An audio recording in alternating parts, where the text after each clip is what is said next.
ഇങ്ങനെ ഒരു strategy system ഇതൊക്കെ പുതിയ നമ്മൾ ഉണ്ടാക്കുന്ന കുറേ സംഭവങ്ങളാണ്. ഞാനതിൽ മനസ്സിലാക്കിയത് എൻ്റെ ഒരു 15 കൊല്ലത്തെ ഈ മേഖലയിലുള്ള ഒരു അനുഭവത്തിലും പാഠത്തിലൂടെ ഞാൻ മനസ്സിലാക്കിയത് ഒരു വിഭാഗം ആളുകളുണ്ട്.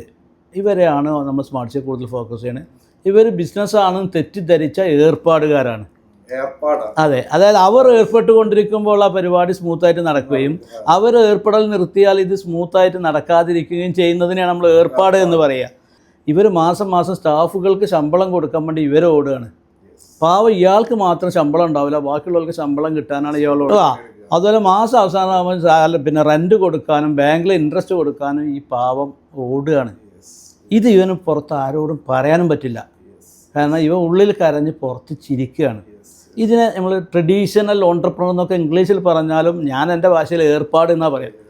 അങ്ങനെ ഏർപ്പാട് നടത്തുന്നവനെ പ്രൊഫഷണലി ബിസിനസ്സിലേക്ക് കൺവേർട്ട് ചെയ്യണമെങ്കിൽ അവർക്ക് അവിടെ സിസ്റ്റം സ്ട്രാറ്റജിയൊക്കെ ഉണ്ടായേ പറ്റും.